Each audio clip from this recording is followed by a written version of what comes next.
is Tuesday, September 8th, 2020, and here's what's coming up on Rollerbart Unfiltered. The beginning of going into our third year, folks. Donald Trump has banned diversity-related trainings in federal agencies, even though much more is needed as the country grapples with systemic racism. He's just really upset at the 1619 Project. Republicans continue their attack on black female prosecutors. We'll talk with St. Louis prosecutor Kim Gardner on how the Missouri legislature and the governor are trying to strip her of her powers. A new project has been launched to stop voter online disinformation campaigns that suppress your vote. We'll talk about one of the folks involved with that. And the two men who were shot at by a white couple while they were trying to return a U-Haul truck in Florida are here to tell us exactly what happened.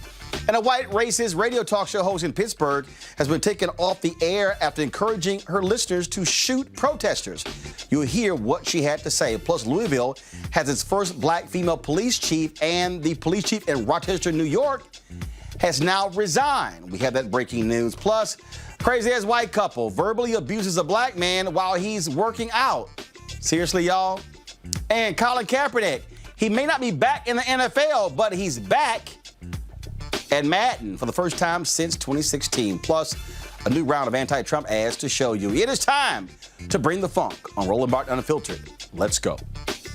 He's got it. Whatever the miss, he's on it. Whatever it is, he's got the scoop, the fact, the find. And when it breaks, he's right on time and it's rolling. Best believe he's knowing. Putting it down from sports to news to politics. With entertainment just for kicks, he's rolling. Yeah, it's on go, y'all. Yeah, it's rolling Martin, yeah. Rolling with rolling now. He's funk, he's fresh, he's real, the best, you know he's rolling Martin now.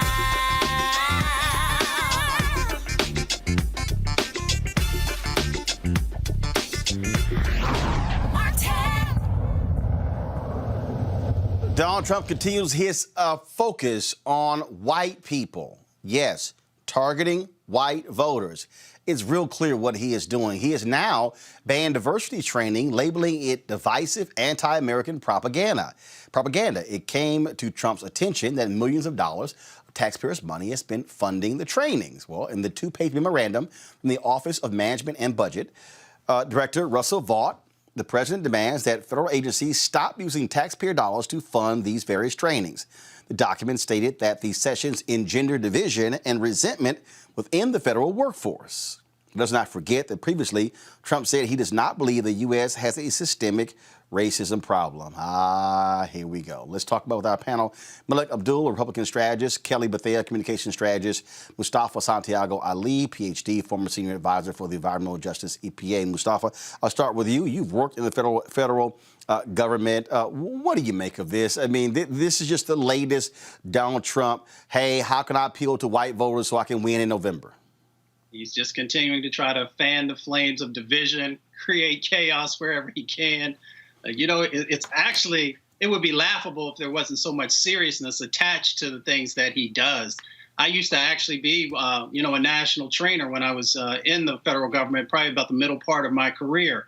And it was amazing to see folks who many times had never really interacted with each other coming together and being in a space where they could begin to unpack stuff and begin to dismantle, some of the antiquated thoughts that some of them had.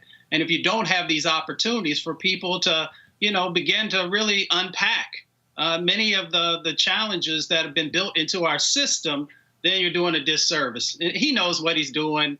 And the interesting thing is he doesn't also realize that he's hurting a lot of small businesses as well, because many of them are the contractors that actually conduct the trainings. Of course, many of those are contractors of color, but some are not. So not only is he, hurting the federal government and the journey that it's been going on to try and get it right, but he's also hurting small businesses. So, Kelly, what do you make of this again? This targeting of diversity training, calling it anti-American propaganda? It's typical Trump. That's what I think of it on its face. But what's more insidious than that is the notion that we are in a society that these kind of trainings are not necessary or that they're not needed. That couldn't be further from the truth. As we are becoming a more diverse nation, we still have these antiquated thoughts, like Mustafa had alluded to, regarding race and regarding our interactions with other races. And it is critical at this time to have training such as this so that we don't repeat history. And just, to give people just a little bit of perspective with this, even as diverse as we see society today, especially like, for example, with Congress, we have applauded Congress being the most diverse Congress ever, but that only means, it only means that only, I want to say 53 members of Congress are people of color or Black specifically, but there are 535 members of Congress. So that's a problem. Because that's not reflective of what our nation is. It's not that we only, like in perspective, we have a lot more people of color in this country than what is reflected in our Congress. And what is reflected in our Congress is something that is antiquated. We need to change that. And we need to change it in the federal government as well. And the fact that Trump does not want to do that, the fact that Trump is adamant about stopping that. Got it. That's a problem. This is the memo right here. Go to my iPad, please. This is the memo. And this is what's interesting here. They write, it has come to the president's attention that executive branch agencies have spent millions of taxpayer dollars to date, quote, training government workers to believe divisive anti-American propaganda. For example, according to press reports, employees across the executive branch have been required to attend trainings where they are told that, quote, virtually all white people contribute to racism, unquote, or where they are required to say that they, quote, benefit from racism, unquote. According to press reports, in some cases, these trainings have further claimed that there is racism embedded in the belief that America is the land of opportunity or the belief that the most qualified person should receive a job. Like, I'm confused here. This is a memo from the director of the Office of Management and Budget. He's citing in the second paragraph press reports. Don't you think the director of the Office of Management and Budget should actually get the details himself before you do this? You literally are saying, oh, we read this in the paper or on television, so therefore we're not going to ban the trainings, as opposed to actually finding out what the trainings actually were. This is laziness. Hold on 1 second, having some audio issues. Guys, let's get the mic straight. Okay, you need to unmute yourself. Now try again. Okay, all right, keep going. You're very low, so guys, you're very low. No, guys, I'm hearing him, but he's very low. Okay, y'all sort that out, and I'm gonna come back to you. That's what's crazy, Mustafa. Like, literally, they're citing press reports. They haven't even checked themselves. Right. I mean, it's real simple. As you said, it is extremely lazy because all they have to do, all of the courses that run through the training that happens on the federal level, actually, there's not only a write-up about it, but there are evaluations that in many of them happen both before and after, so that those who are going through the training will share if they find value in it. And if a training doesn't hit a certain number, then, of course, it's not going to be utilized moving forward. But when you have an administration filled with individuals who have no idea about what they're doing or how to actually utilize federal dollars in a proper way, and refuse to engage with folks, especially career employees who would say, here's the process, here's the information, now make an informed decision. So Mel, again, could they have checked themselves?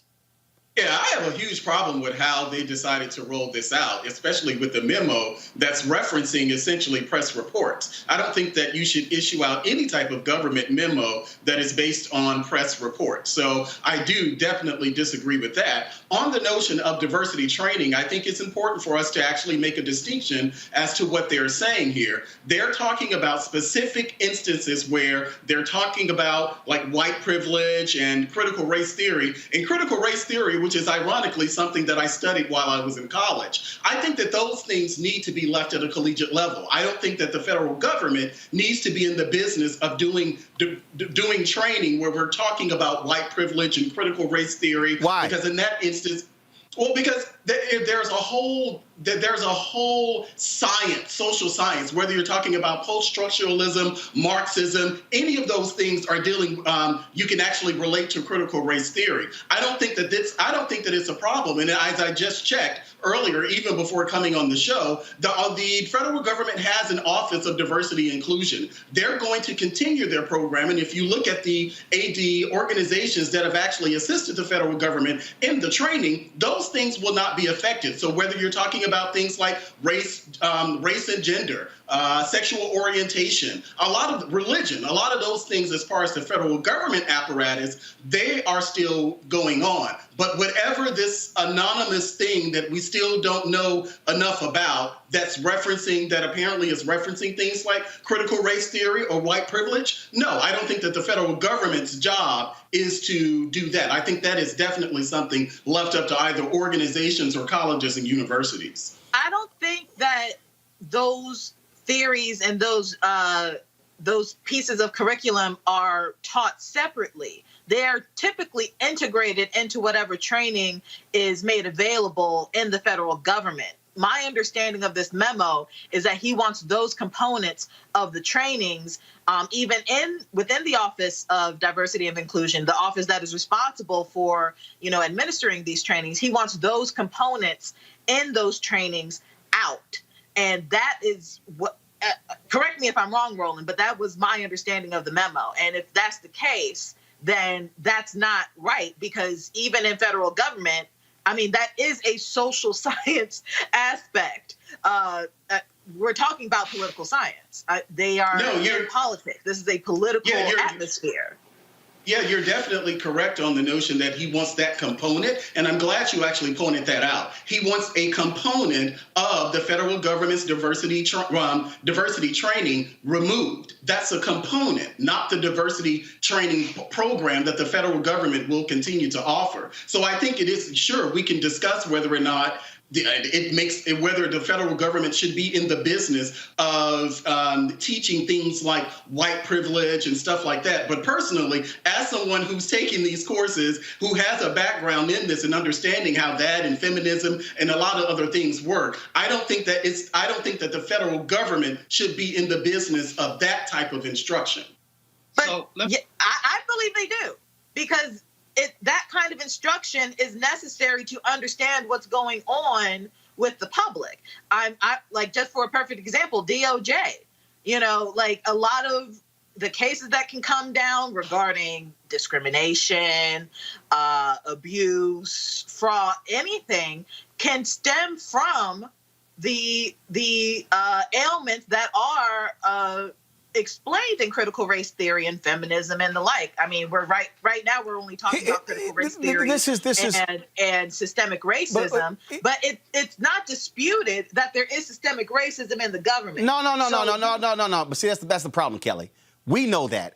They are living in denial. They don't want any discussion. They don't want any of that. And again, the fundamental problem here is this is what happens when you have somebody who is in the White House who watches television all day. Donald Trump literally leads the nation based upon what he learns on Fox News and on One America News Network.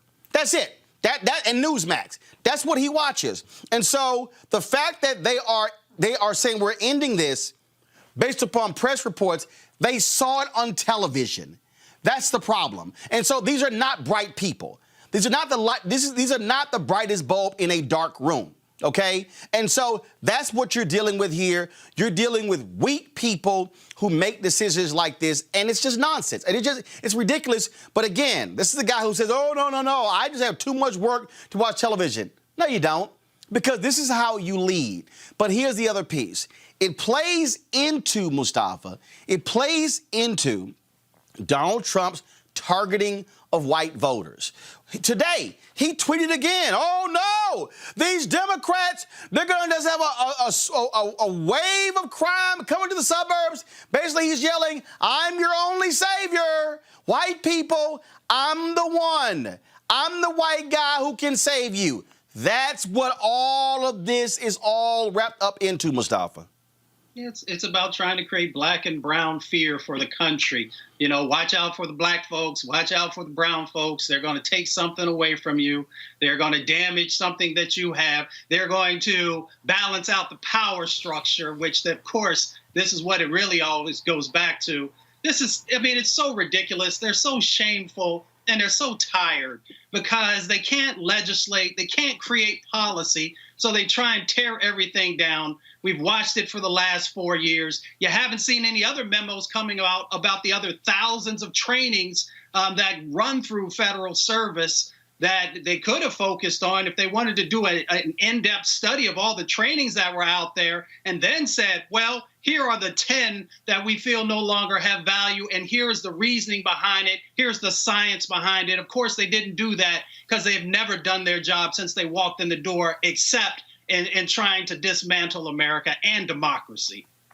Here it is, Billy. Sleepy Joe Biden has pledged to abolish suburban communities as they currently exist by reinstating Obama's radical AFFH regulation. There goes suburbia. What he's saying is, white people, I can save you, just me. Well, from my perspective, it seems as if what he's focusing on is the same thing that Democrats and Republicans focus on. They focus on the suburbs. In 2018, there was a large discussion about how Donald Trump was going to fare in the suburbs. You can say, I guess those that would be white people, but that was white women, but that is something that Democrats were concerned about. That's something that Democrats are concerned about now, what happens in the suburbs. But contrary to how this is hold on. So you keep saying, so you're saying the only message Democrats have is for the suburbs? No, I'm not saying the only message that Democrats have. Democrats are running a message trying to get the voters that those suburban voters, as we are saying, that they're white women voters, but those same suburban voters that we've been talking about since 2016, these are the same voters that exist now. No, it's not. Talking about white women voters. No, it's not. Now, it's not the same. It's not the same voters. It's not. The reality is, and again, you're now seeing other mainstream media outlets finally wake the hell up. Donald Trump is making overt appeals to whiteness. Well, again, this is the same. So if I know that you're not going to get on here and argue that Democrats have not targeted suburban voters, I know that you're not going to get actually what I'm going to argue is that Democrats actually have a multiracial coalition that in order for them to win, it requires that. Republicans. Well, yeah, but one second. Republicans have a white coalition. There's a difference. Republicans appeal largely to white people. Facts. That's not an opinion. Those are facts. And Donald Trump is trying to hyper appeal to just white voters. Well, see, there is no truth or fiction in this because we both have opinions. You have an opinion on what Donald Trump is focusing on. No, I'm stating actual facts. I'm having an opinion on what Donald Trump is focusing on myself. Now, the reality is that in the suburbs, there are plenty of black people who live in the suburbs. We've had this discussion on your show before. Depending upon the state, hold up. First of all, when you say there are plenty of black people living, it depends on the particular state. But depending upon the state. But the reality is, he ain't talking about us.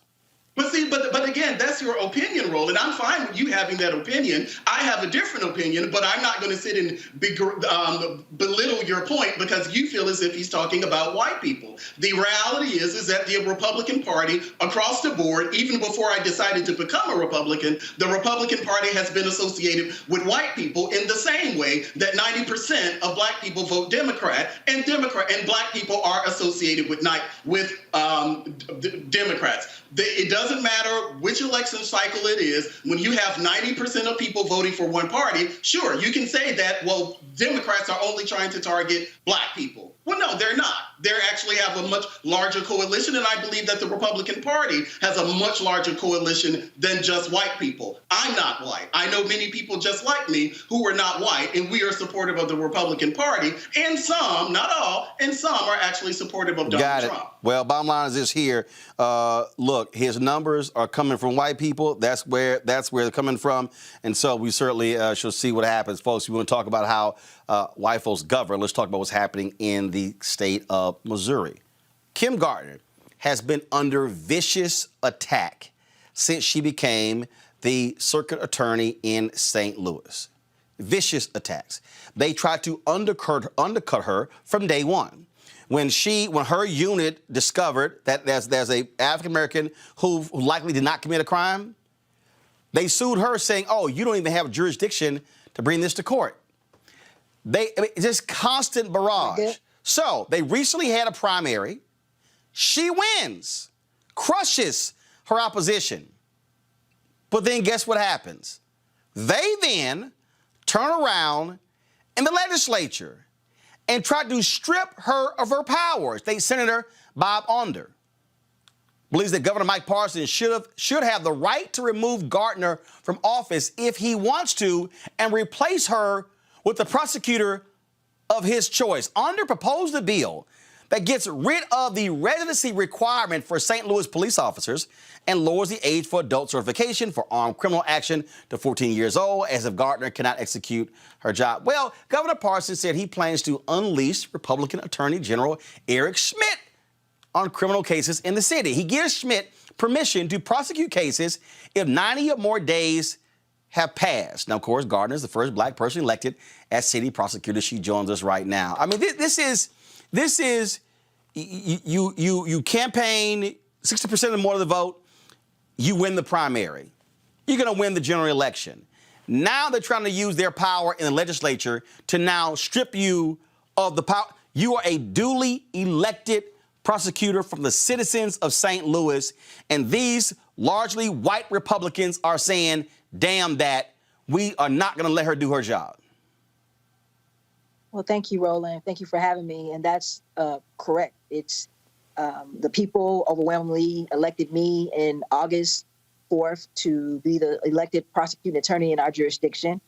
And the Republican Party has decided, led by President Donald Trump, Senator Josh Hawley, Attorney General Eric Schmitt, as well as Governor Mike Parsons, that they were going to use this opportunity to take the elected prosecutor and usurp the will of the people by voter suppression to feed into this line of attacks that you see with African-American female prosecutors around the country, that now they're saying we don't want them to be elected, so now we're going to take their prosecutorial discretion, which prosecutors have had for over 140 plus years in my position. And why is it different? And this legislation is dangerous. This legislation is targeting me only.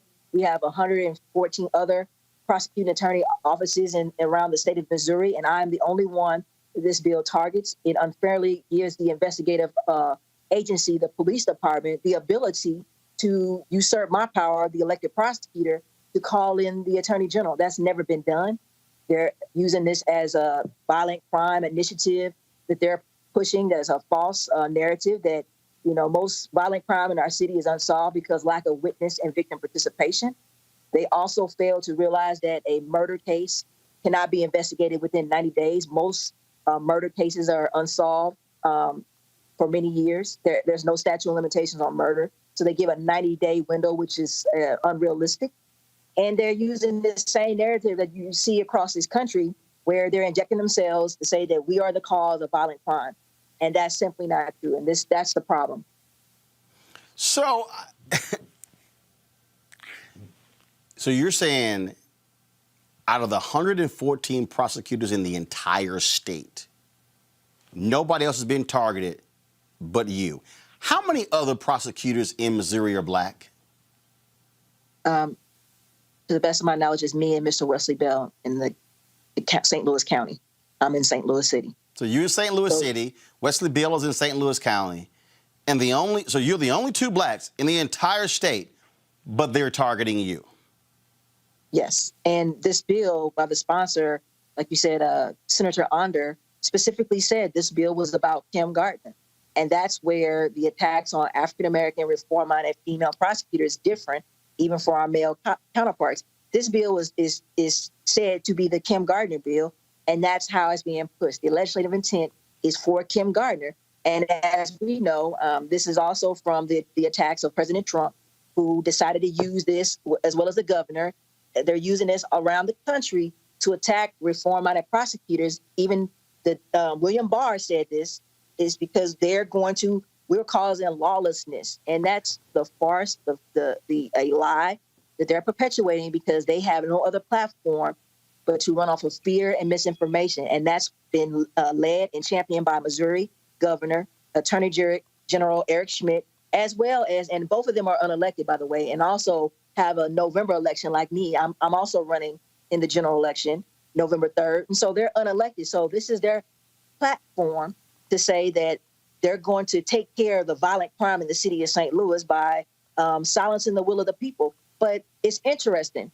They never address the reasons, the root causes of what drives individuals in the criminal justice system. When I was a former legislator, and I was there when now Governor Parson was a senator, as well as now Attorney General Eric Schmidt was a senator, and they took the vote to gut our gun law, to enact stand your ground, and basically did away with putting restrictions on access to guns. And also in this legislation, they also lowered the age to actually give a gun to young kids under the age of 14 in this legislation.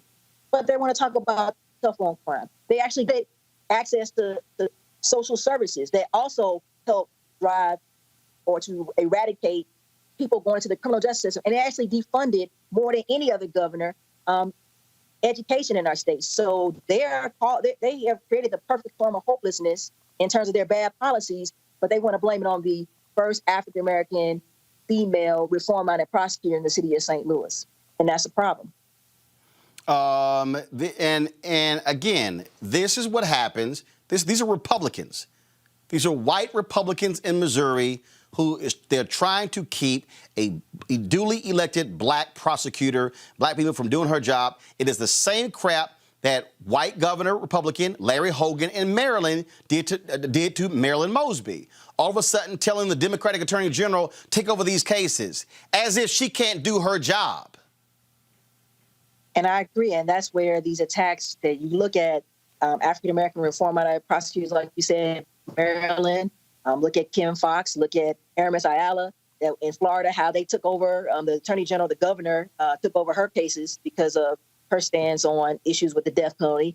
And there's many other examples of how this is the trend. And that's why we have to say enough is enough, because when you take away the discretion of a local elected prosecutor that people elected you're accountable to the people, and you're elected every 4 years. And so when you're silencing the will of the people, that shows me that you don't care about the people of the city of St. Louis, because I wasn't just voted back in. I was overwhelmingly voted as a testament to the people saying we want reform. We want this vision of moving this community forward.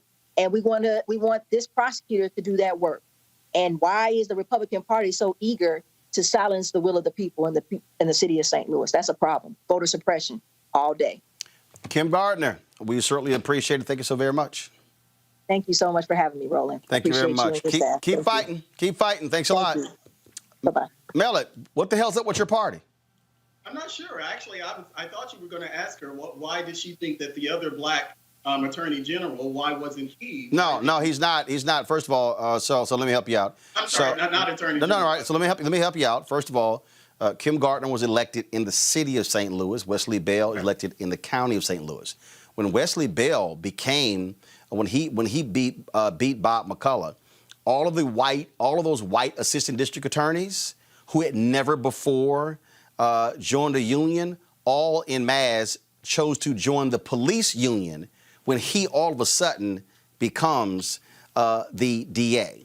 And so there have been efforts there by white folks in Missouri to actually impact both Kim Gardner as well as Wesley Bell. The difference here is if you look at the history here, and we've had Kim on this show multiple times, in the case where her unit said that this black man did not commit this crime and should be freed, they are still blocking that black man from being released from prison. They do not even want the evidence to be presented. They took her to court saying she didn't have the jurisdiction to fight. They tried to come at her even with just, basic stuff in the city. She had to sue. She won about her jurisdiction as well. This is a hatred of Kim Gardner because she refuses to bow down to white power in St. Louis. And the reality is, St. Louis is the biggest city in the state, and therefore they want to keep control. Yeah, so that really didn't answer why is it that, because if we're going to make this a race thing, then you have to ask, why didn't they go after the black prosecutor? Because she's actually been elected longer. And again, if you actually do the research on the story, no, I told you, there are other issues.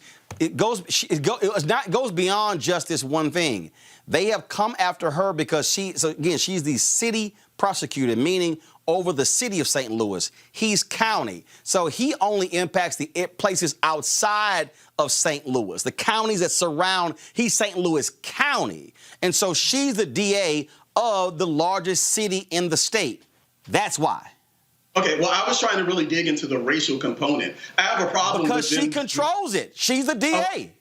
Okay, well, again, that really doesn't clarify to me why they didn't go after. If we're going to make this a race issue, then we have to talk about other instances. She also went after the Republican governor who was taking pictures of the woman he was cheating with, and they didn't like the fact that she did that as well.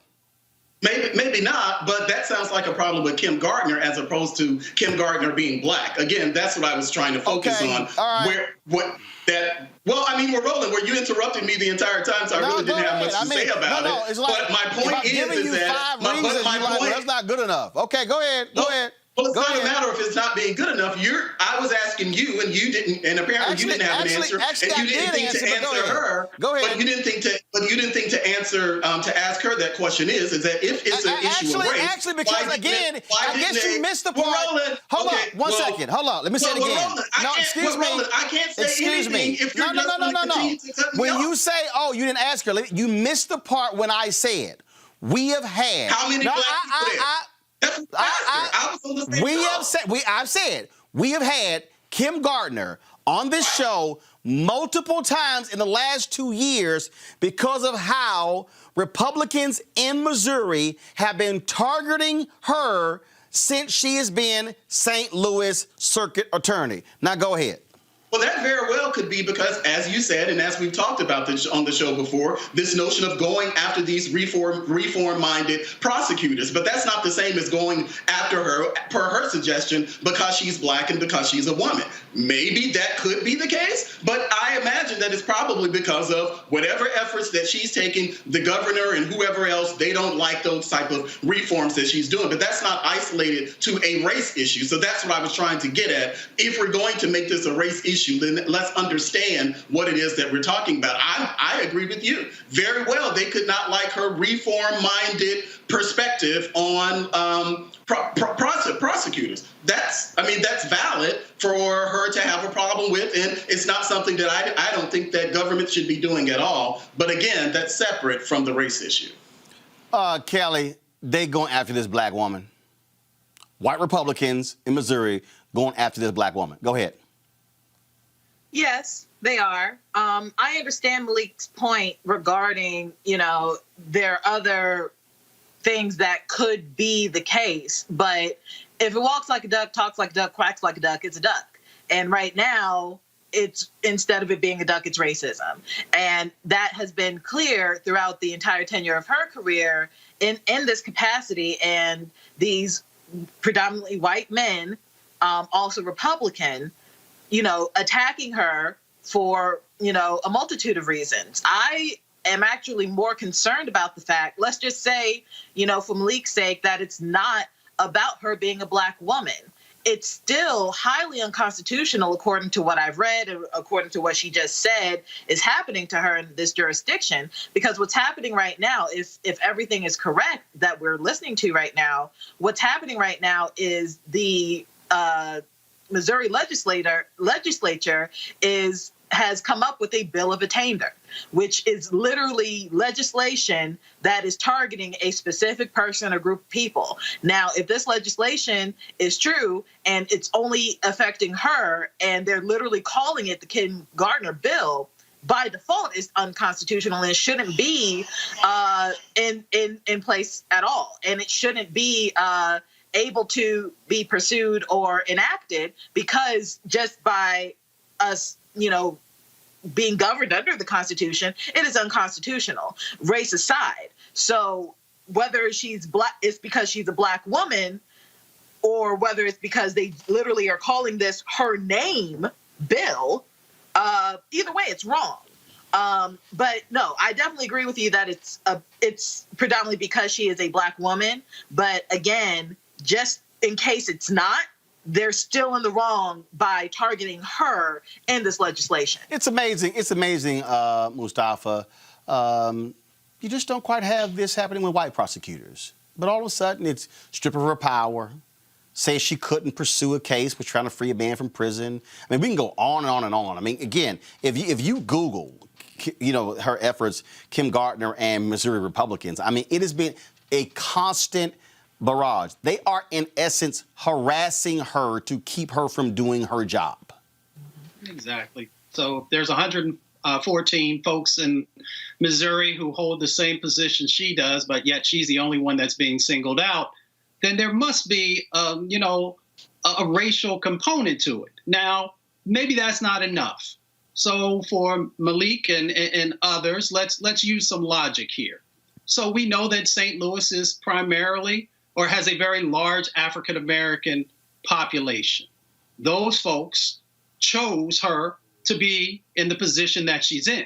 So that must mean that the Missouri legislators felt that these folks are not educated enough to utilize their vote to choose someone to best represent them. So I'm not sure how anyone could not see that there is a racialized component to this, considering you are now telling a Black city that your choices don't have value and that we are going to use our privilege and power to make decisions for you. The Republicans cannot explain. They can't explain what they're doing. They can't. They can't. They just simply can't. I mean, it's been one after another. I mean, she has sued. She has had to sue and get a judgment saying, no, she does have the power to run her office the way she sees fit. Then when she tried to create this integrity unit that goes back and looks at cases to ensure folks are found guilty, she finds overwhelming evidence that the brother didn't commit a crime. They tell her, no, he's staying in prison. You don't even have jurisdiction with this. It's just this constant. They poured massive amounts of money into super PACs trying to get her to lose. She wins 60% of the vote. Still not good enough for them. And here's the piece here. St. Louis is not majority Black city. What you're dealing with there is that really African Americans make up 45% of the city, whites make up 44%. What you're dealing with is this is the power struggle. This is the same thing we talked about was happening in Portsmouth, Virginia. This is the same thing that's happening in other cities across the country where African Americans are flexing their political muscle, and then there are those who say, we want you just to stay in your place. That's what is going on. All right, folks, got to go to a break. When we come back, we're going to talk digital voter suppression, speaking of what Republicans are also leading on. We'll talk about that next on Roland Martin Unfiltered. Hi, my name is Ava DuVernay. I'm a filmmaker, and you have just one vote. Use it.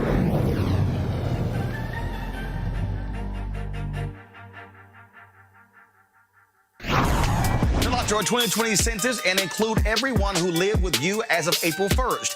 kids, uncles, anyone. They don't even have to be family. Now remember, this count helps inform where billions in federal funding goes each year. So shape your future and start here at 2020census.gov.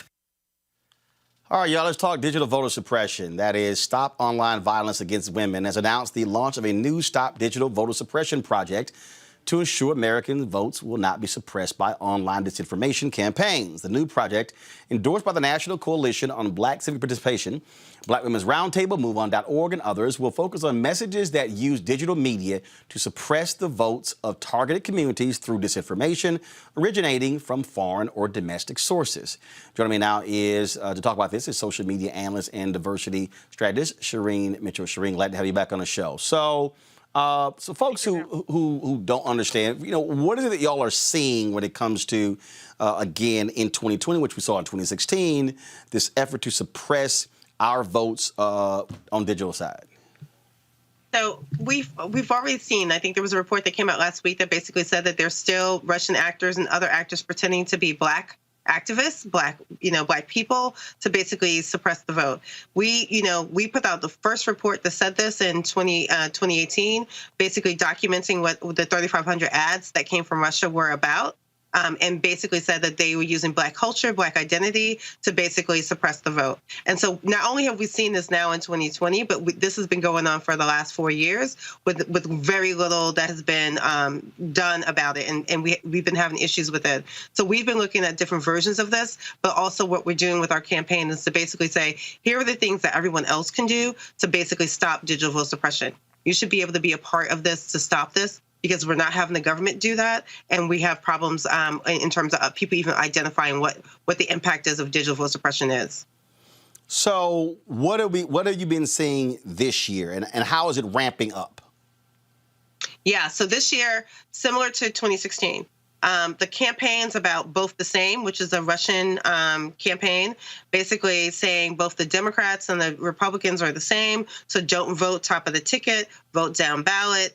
Those are consistent stories and aspects that we've been seeing and things that have not changed. So I think everyone should sort of take a little pause when they see commentary like that. The other is basically this conversation that happened about Michigan. You and I had this conversation before on here about, at least twice on here, about the way in which people made it to the polls with all the barriers that they have to get to vote. They got to the polls and they still didn't vote top of the ticket, but they vote completely down ballot. And in Michigan alone, 90K people did not vote top of the ticket, and he won that one state by 11K, and he won overall by 77K. So we know that there's an impact, and what we're trying to say is that we're going to do our best to make sure that people are aware of it and to try to stop that. And that looks very different across the board because we're seeing not only foreign actors participate in this, but domestic actors. And that means that even politicians and other campaigns are participating in this. We tracked this in 2020 in South Carolina. For example, they were using COVID to try to on online targeting of Black elders to try to keep them from coming out to vote. And that is something that we saw in a domestic campaign in terms of like a progressive campaign as in addition to foreign actors as well as the opposing campaigns. So these are the kinds of things that we need to worry about. COVID is a number one and a new version of this targeted. The reason why that they're targeting COVID is because it disproportionately impacts Black and brown people, i.e. they're the ones that change the vote, i.e. this is what's going on in terms of what's going on about where to vote, how to vote, and the disinformation we're seeing about the post office and other aspects of it. So in 2020, what we're seeing a little bit different is the way COVID is being used and also the way that vote by mail is being used. Questions. Kelly, I'll start with you for Shireen Mitchell. Sure. So given that it is incredibly difficult to not only keep track, but to root out this corruption, what can we as prospective voters do to basically not be swayed or help our families and other voters to not be swayed by these tactics? Is there anything we can do?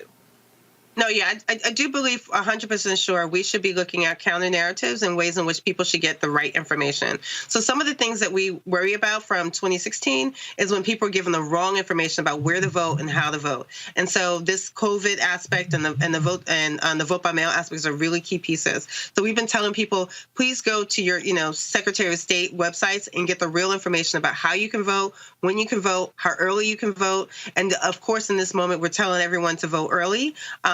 We're not, we're also making sure that people understand that if they have to go in to vote, that is safe if they have all the information that they need about what safety means in this environment. There's states like Texas, unfortunately, that are making it very difficult because they're basically telling people if they come in to vote, i.e., because you can't vote by mail, that you have to take your mask off for identity purposes. And that's one of the states that's very problematic in the work that we're trying to do and to deal with. But on a state-by-state basis, many states are actually doing the work necessary to basically make it possible for people to show up to vote and also to vote by mail.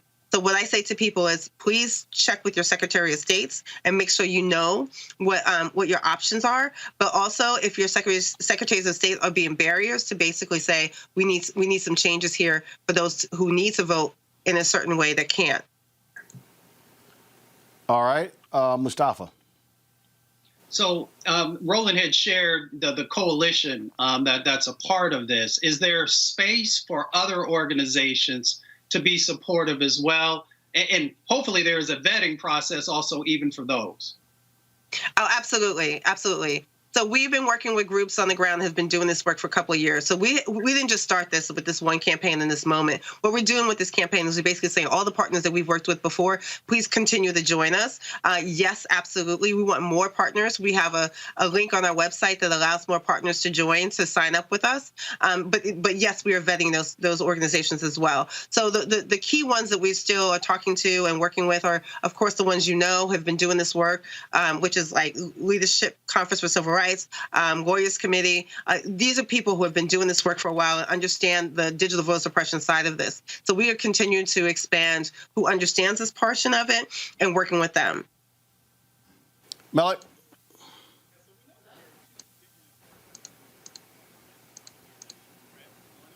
All right, something wrong with your microphone again. Guys, what's going on? Let's get that fixed. Shireen, go ahead. I'll just add that part of the projects that people understand is that we're asking individuals to help as well.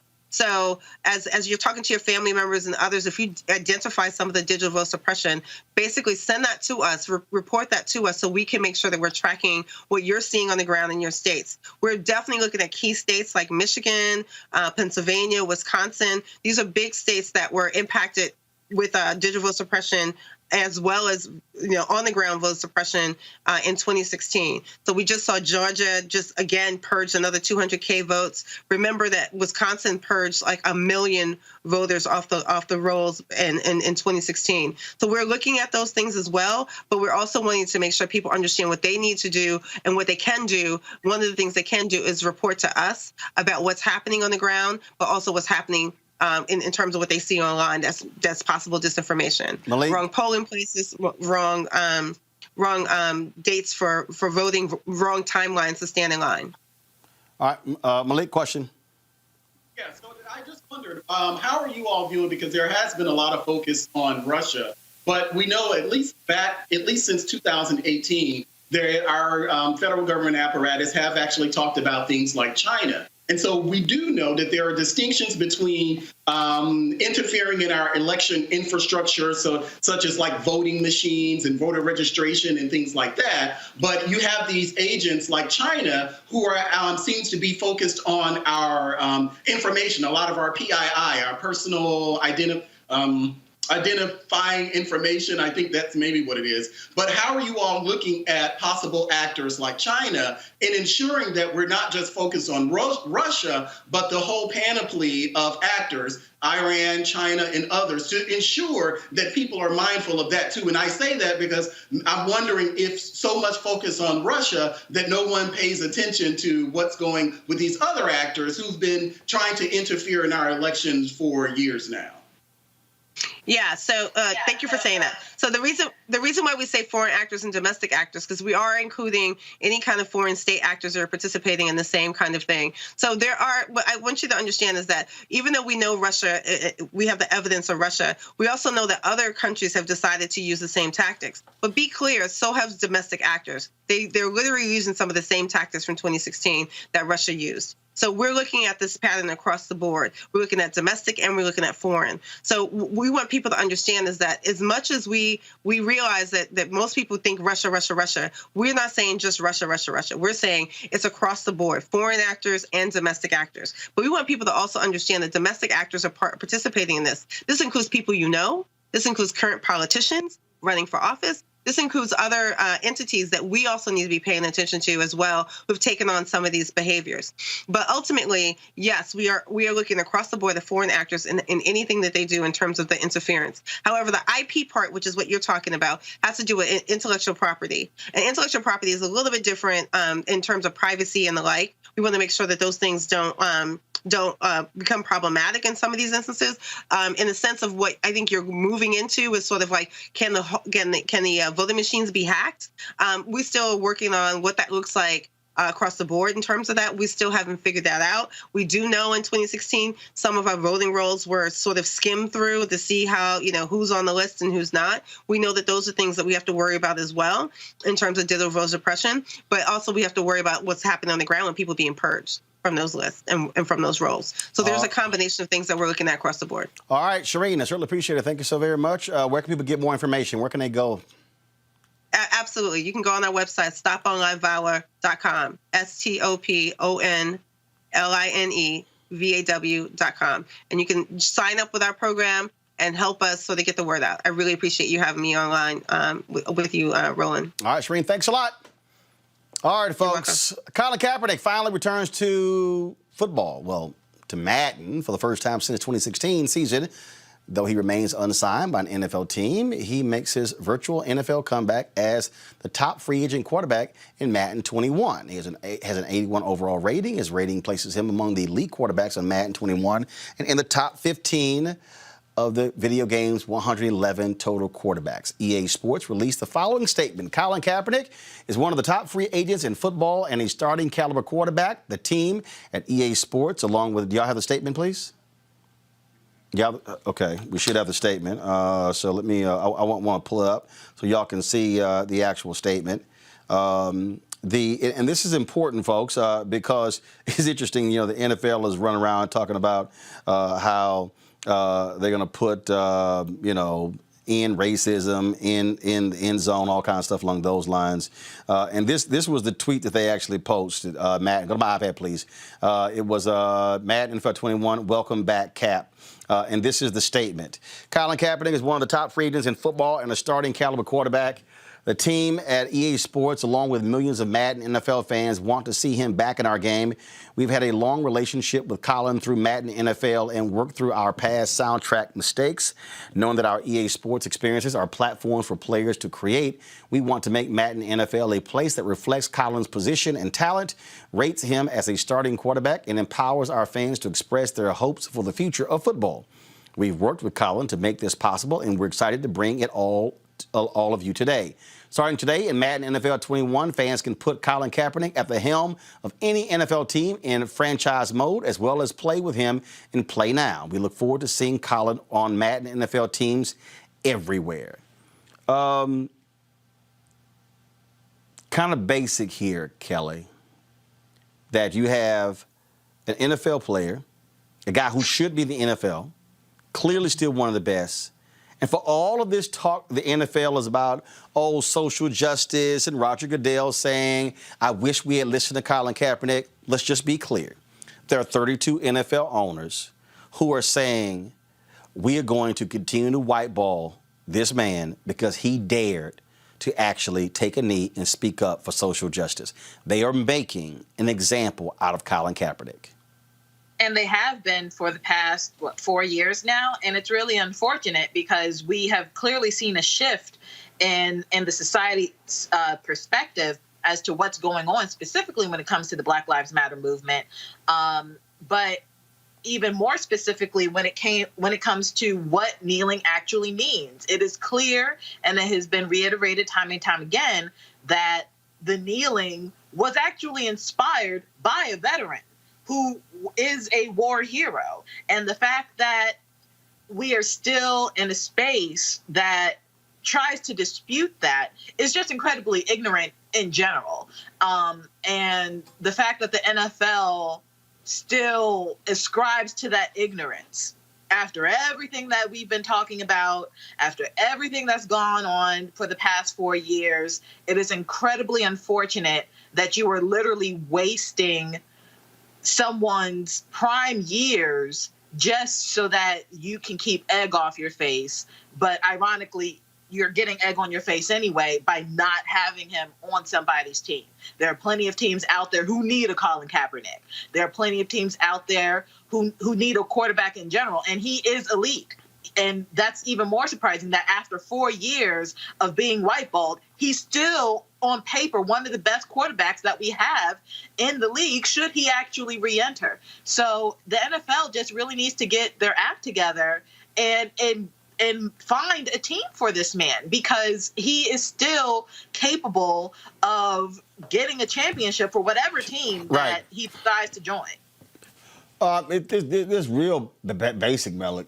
I mean, bottom line is he's being whiteballed. The NFL owners are making it clear we do not want him on the show, no matter what y'all have to say. They want him on the field. Talent is there. It's all clear. And thankfully, the Madden people have enough damn sense to actually put him back in the game. But this is just stupid. And for the NFL, anything that they say about social justice is a complete waste of breath if you want to put in racism in the end zone or whatever crap they're going to start doing when the season starts. So this saga, I'm actually ready for it to end. So the NFL, Madden, all of this, I consider a lot of this stuff just a lot of virtue signaling, having him on the Madden roster, putting whatever in the end zone, and Goodell coming out saying that he wish he either get a team to hire him or not. Because it seems like every few months there's another element to the Colin Kaepernick. But Malik, who's going to get a team to hire him? This is the people to understand. Roger Goodell does not control the owners. He works for the owners. The owners run and control the league. These 32 owners, there's no doubt in my mind there's collusion here. All 32 have said, in fact, Pro Football Talk put a tweet up it leaked. Oh, multiple teams were interested in Colin Kaepernick. His agent heard from nobody. That was another lie that was floated out there. These are 32 owners who have clearly gotten together and said, nah, damn that. We gonna sign some bums. We ain't gonna sign him. It seems perfectly clear that they definitely don't want Colin playing. Sure, there are other players who continue to kneel, other players who do that now involved in social justice issue. Unfortunately, Colin really is that martyr. He's not going to play again. And I just think this toying every few months about what we're going to do with Colin Kaepernick. He hasn't played in 4 years. The fact is that Colin Kaepernick will probably never play in the NFL again. He was the martyr. And unfortunately, when you're a martyr, you don't get a lot of second chances. And Colin is not going to get one. As you said, it's not Goodell's, it's not his job, or it's not within his authority to get a team to pick Colin up. But a team is not going to pick Colin up. And I want us to stop getting amped every time the discussion of Colin Kaepernick comes up. No. Let me be clear. We're not getting amped, or our hopes are getting up. Mustafa, what we're doing is we're pointing out the hypocrisy. That's what we're doing. And I believe we should be doing that. First of all, let's keep something in mind here, Malik. 4 years he's been out of the NFL. They kept Ali out longer when he was fighting for his license in the courts, to resume his boxing career. He was out more than 4 years. The reason we should continue. First of all, the NFL is stupid. Because, see, this is how simple this is. This is real simple. one NFL team could have actually signed Colin Kaepernick, brought him into their training camp. And if you know what? If he didn't cut it on the field, they can cut him. And you know what, Mustafa? It would have been, hey, we gave him a shot. No. What they're afraid of is him actually coming in and competing. And now it's like, oh, dang, did we have to give him a job? We see what's going on here. The NFL, 32 billionaire owners, all white except one, the owner of the Jacksonville Jaguars. Their deal, and they've gotten together and said, you cool. None of us are going to sign him. He's too powerful. He's a symbol. He's a symbol for change. He also is a reflection of the systemic racism that still exists in our country. And when they don't want to have to look into that mirror, they will allow Cap. And I have a huge amount of respect for Cap, everything that he's been able to accomplish, and even with all these challenges that were going on. But the reality is that it's okay for him in a virtual world to be represented by a team. But in a real world situation, they cannot allow that to happen because of what he stood for, the attention that he brought. And as you said, let's say he makes the team and he lives up to the incredible ability that we all know that he still has. So now he becomes even more powerful. So if he becomes more powerful, how do you control if he continues to highlight injustices that are going on? In the NBA, they see how strong LeBron is, and even though LeBron is surrounded by other brothers who are willing to stand up, imagine if you had someone in the NFL that powerful who can actually then translate that power into the changes that actually have to happen. That's why they don't want Cap to be in the game, not only utilizing his talent on the field, but also his ability to frame the direction that they need to go into and that our country has to go into. But here's the deal here. And go to my iPad, please. Colin sent me this jersey. That's the now you know the previous Kaepernick jerseys were black jerseys, and the number was white. Now this jersey, the black is black. The 7 is black, and Cap on his back, Kaepernick on the back is black as well. And so, look, I think it's a great thing. And look, we're gonna keep putting pressure on him, but calling them out for what they do. All this other window dressing, means nothing. Means nothing. We know what's going on here, and that is the owners, the ones who truly control the NFL.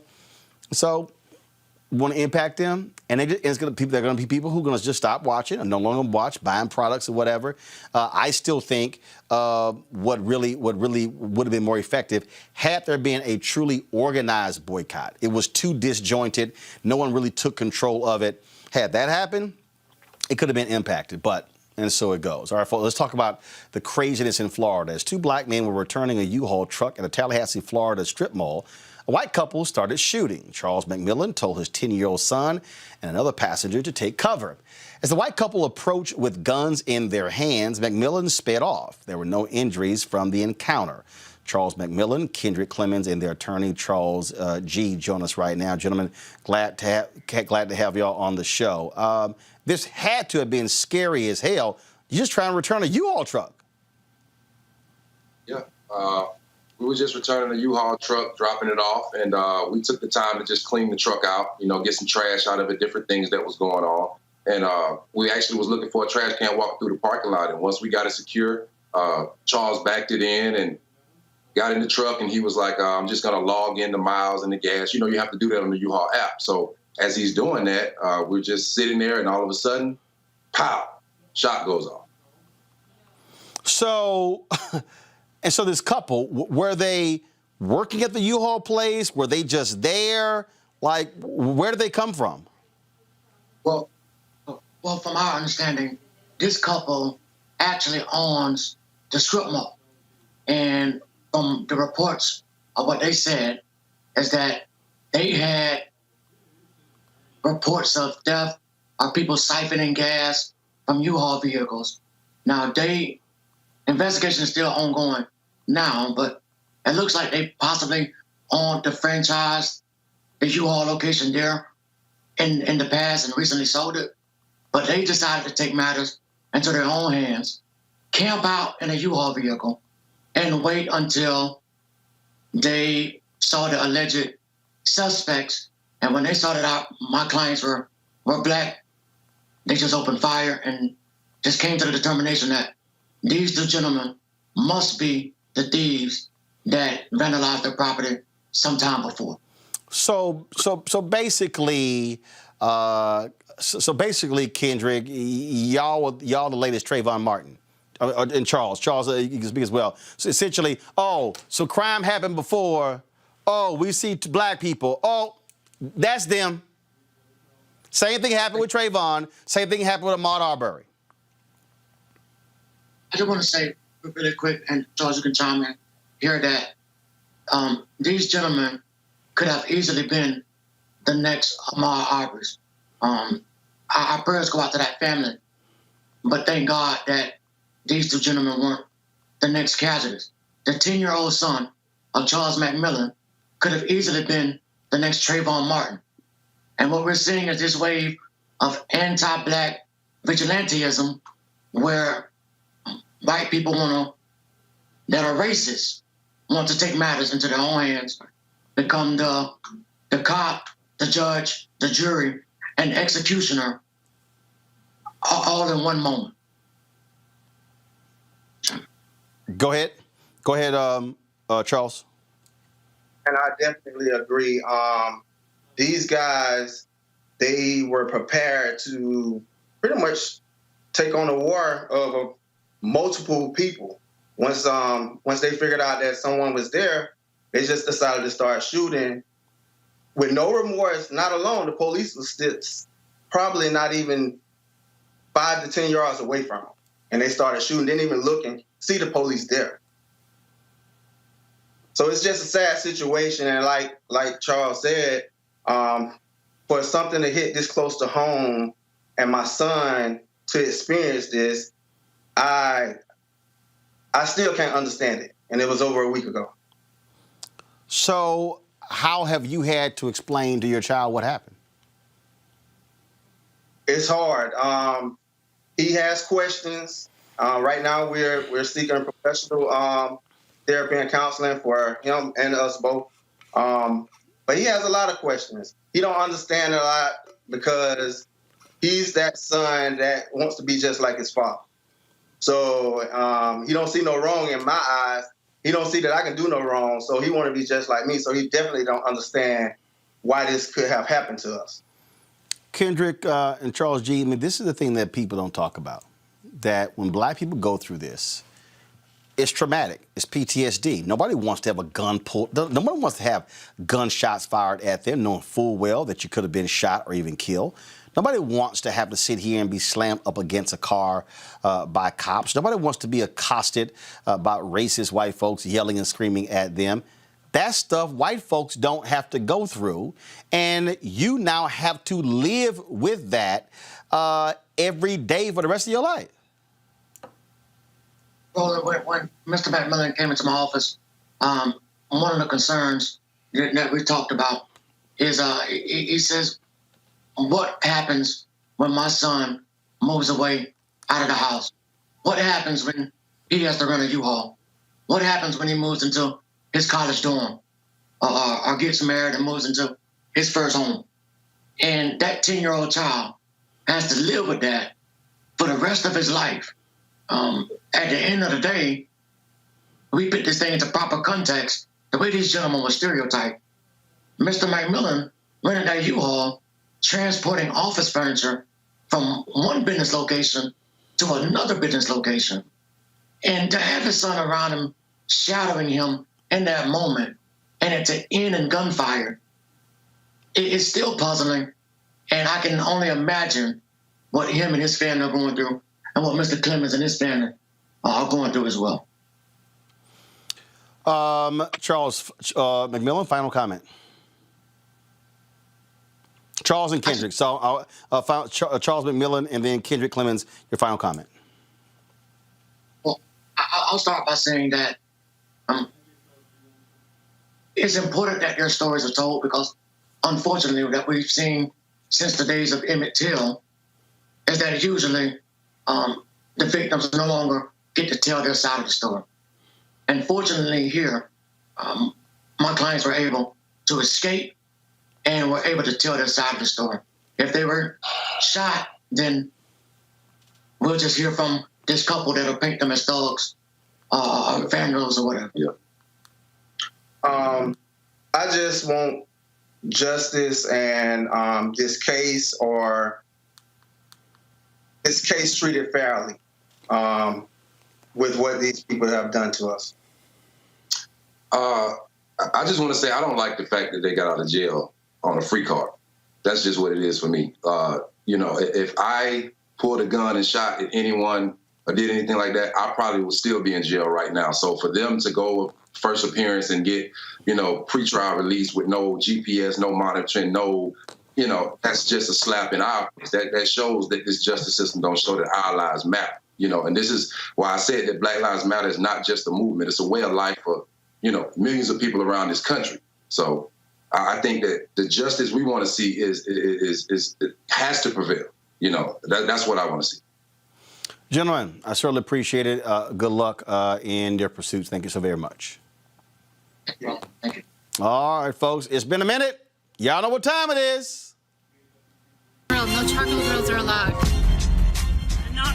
I'm white. I got you, huh? Illegally selling water without a permit On my property. Whoa! Hey!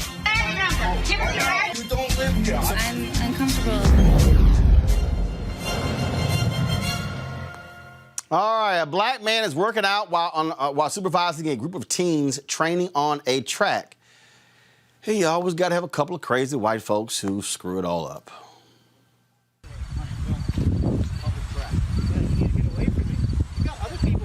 Come on, sir. Let him do his workout. Leave him alone. It doesn't. He can move down there. What difference does it? This is track anyway.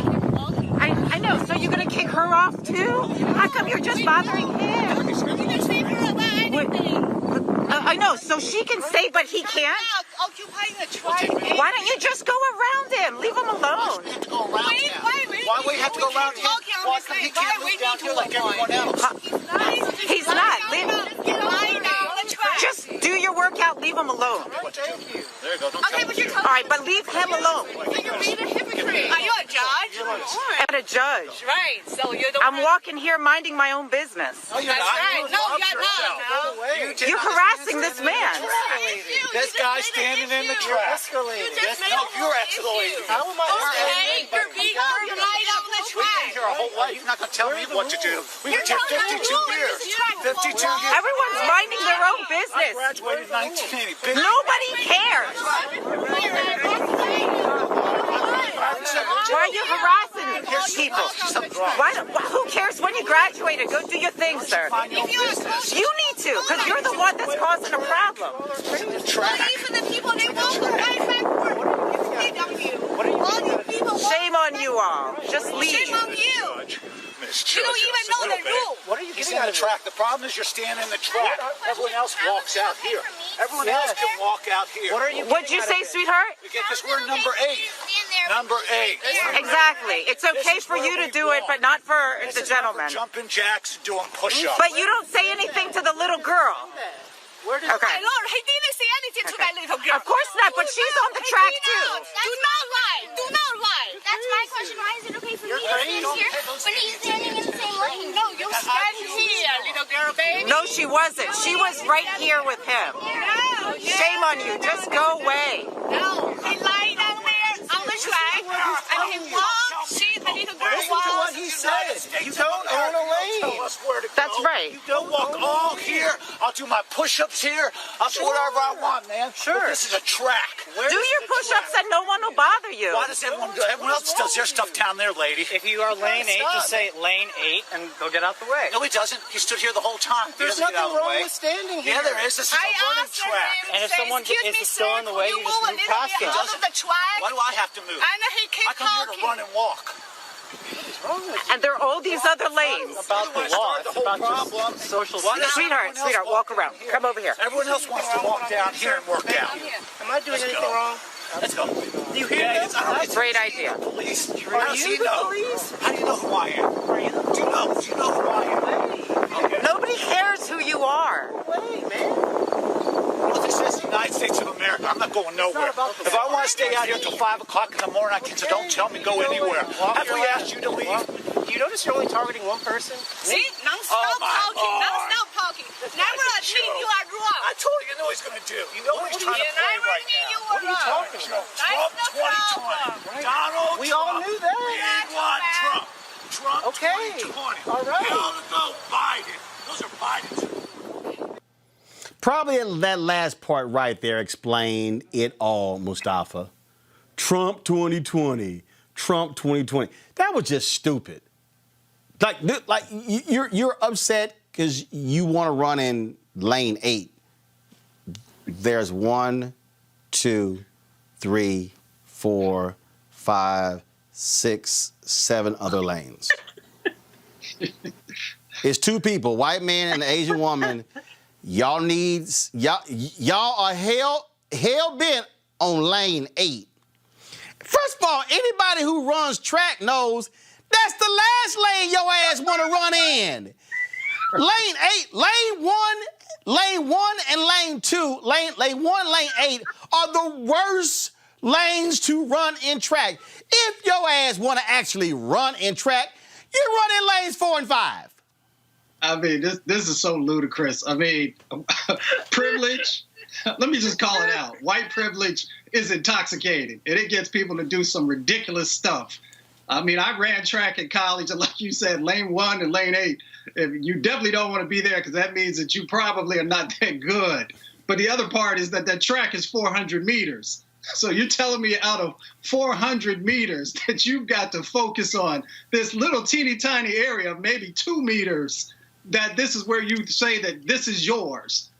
And, you know, we can debate why people feel that it's theirs, but I'm pretty sure that all the folks in that community are paying taxes so that they can utilize that public facility. But again, it's about privilege. And, you know, people see that folks are not just going to allow them to push them around and move out of the way when they feel that this is supposed to be theirs. There's a reason this segment is called Crazy Ass White People. They pretty much said it all right there in terms of their actions. Huge ass track, and you acted a fool. And I ain't saying nothing to the little white girl.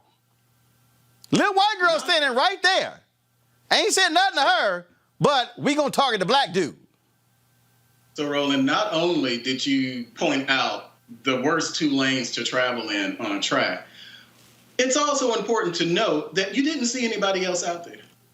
So this wasn't a busy track. This wasn't so many people that the white guy couldn't move into another lane, it wasn't that type of situation at all. He saw someone on the track, someone black, this black man on the track, and he decided to make hay out of something that is really, really ridiculous. Now, if we saw the black guy, and this could be the black tax that we have on each other, where we don't want to get out of pocket because then things will end up turning on us. But the black guy was essentially silent. He didn't say a whole lot. The person who was holding the camera is the one who did a lot of the talking. But a white woman. Right. It was a white woman who actually did the talking. The fact is that if it were me, the likelihood of the guy, especially when he came in my face, I probably would have had some type of assault charge at that point because he wouldn't have been in my face at all. But I understand definitely from the brother's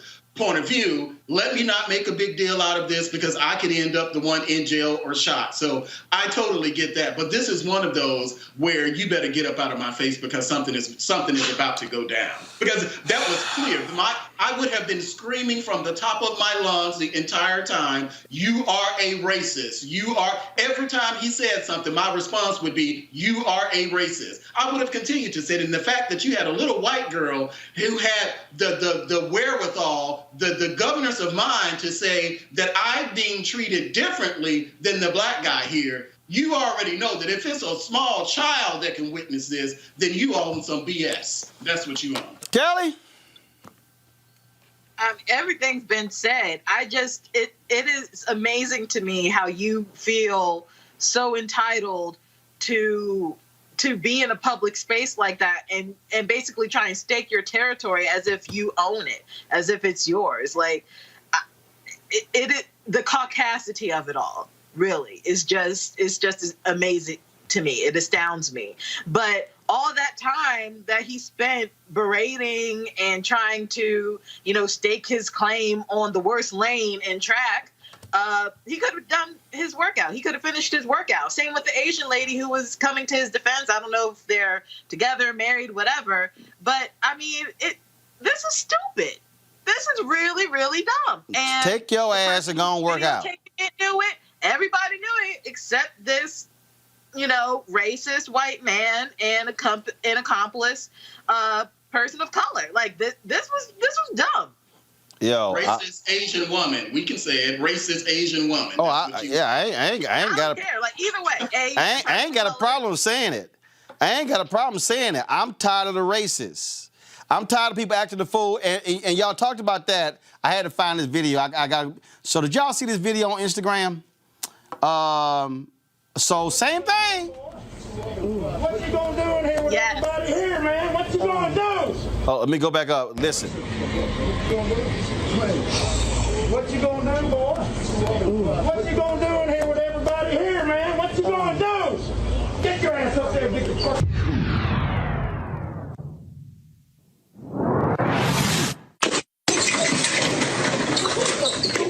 Hey! What you gonna do, boy? What you gonna do in here with everybody here, man? What you gonna do? Get your ass up there and get the fuck.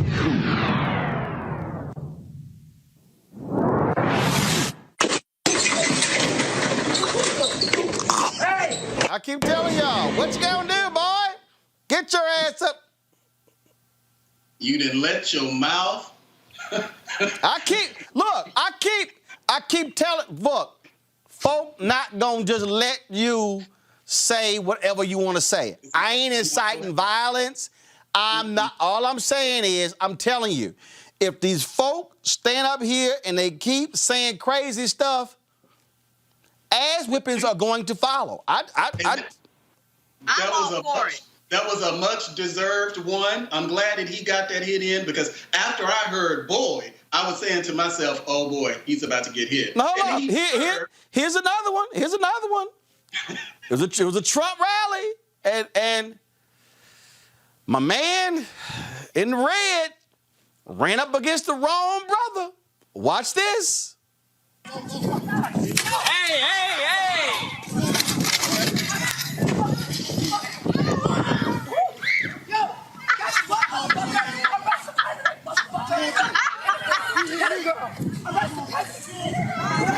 I ain't gonna lie, man. She just got. Hey!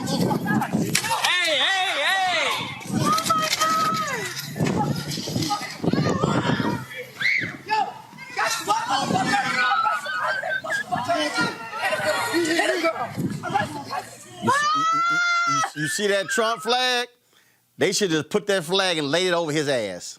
And I believe what we saw in this instance is that the white guy actually lunged. It seemed as if he actually lunged at that black guy first. And to me, that seems like his response was a justified rope-a-dope response after that. So they should have laid that flag on his ass, because he got knocked.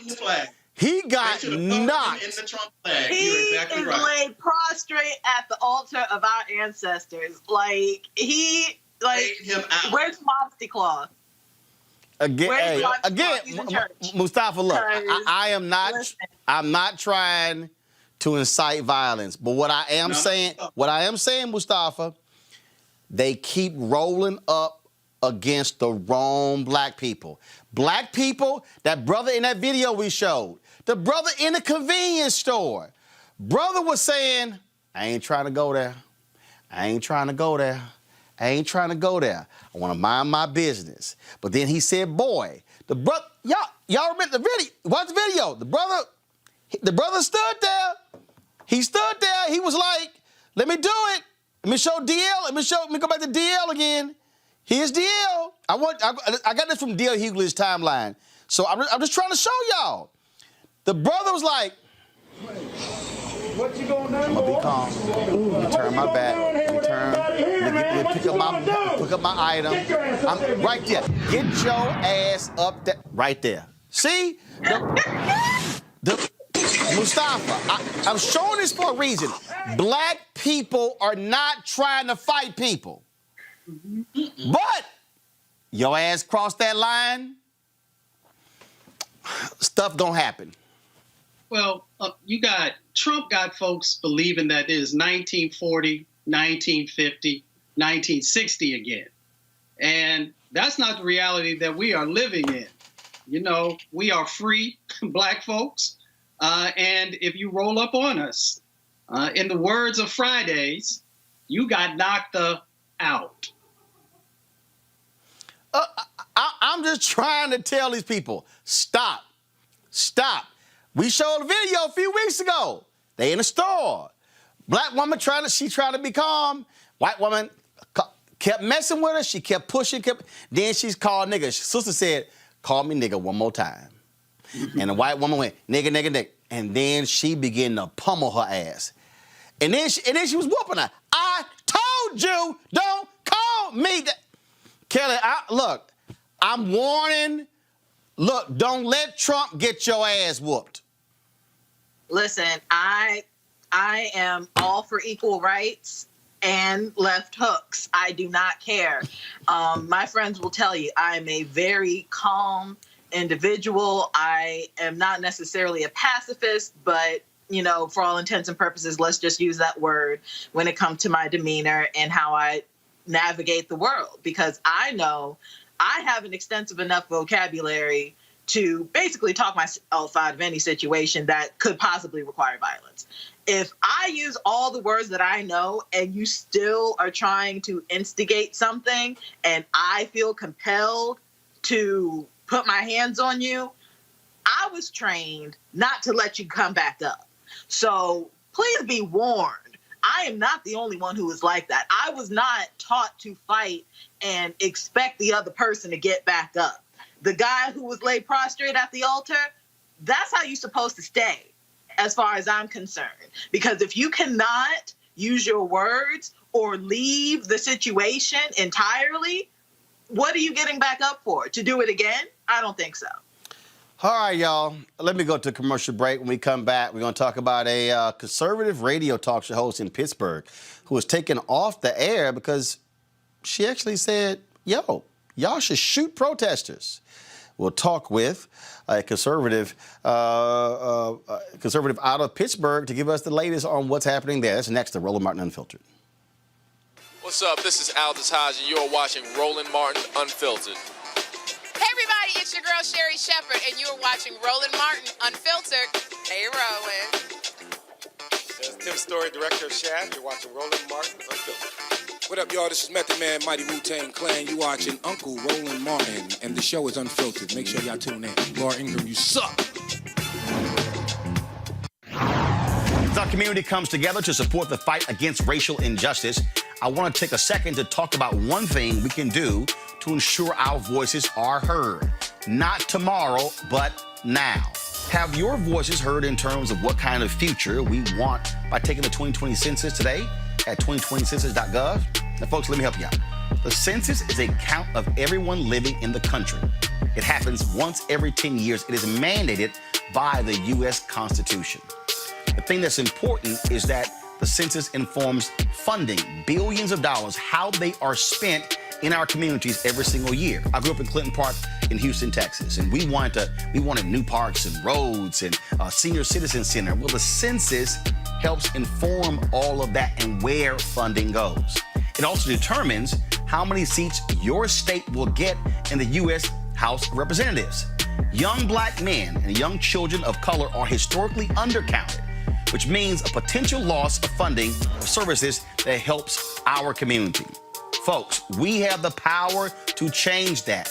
We have the power to help determine where hundreds of billions in federal funding go each year for the next 10 years. Funding that can impact our community, our neighborhoods, and our families and friends. Folks, responses are 100% confidential and can't be shared with your landlord, law enforcement, or any government agency. So please take the 2020 census today. Shape your future. Start at 2020census.gov.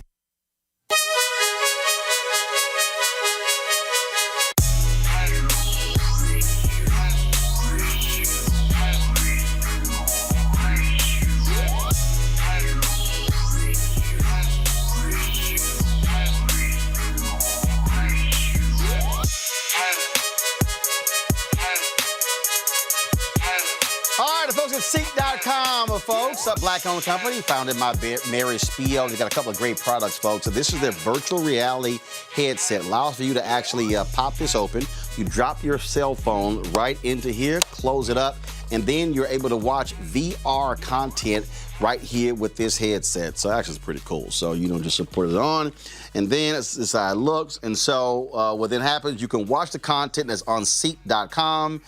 And trust me, it's pretty cool when you sit here and you feel like you're actually in the room. And so you can also watch 360-degree video on YouTube or your own video as well. So with these headsets right here, then of course they have their 360-degree 4D headphones, which are great. They have this microphone you can attach to this for gamers who want to actually use this while they're also playing. That's fell down there. Then you also have that's the headset. Then also their Bluetooth, looking to music.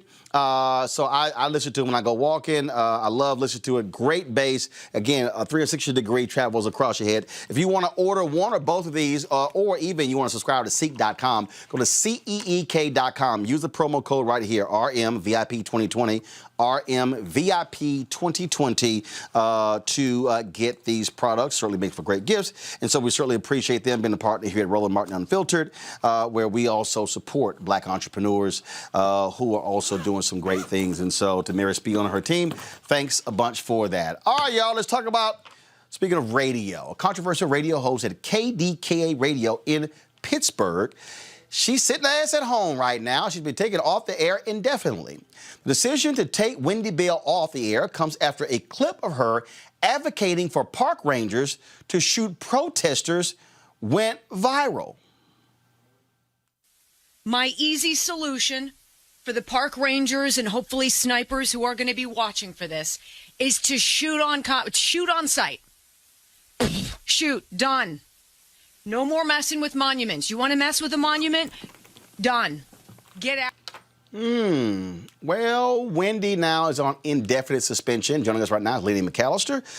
Lenny's a conservative, director of Western Pennsylvania for Commonwealth Foundation. Lenny, this has gotten lots of attention there in Pittsburgh. Now, first of all, has she been fired or is she suspended indefinitely without pay? What's the status?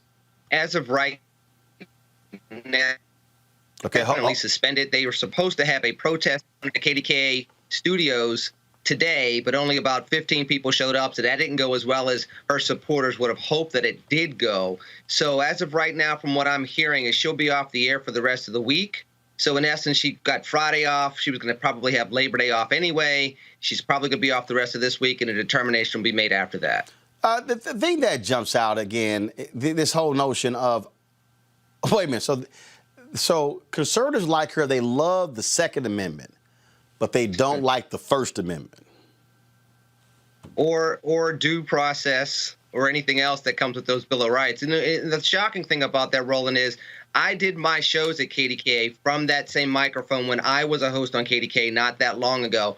And I know what it was like to be a conservative on a station that by and large leans a little bit to the left depending on the host. So people are trying to make this out to be conservative versus liberal.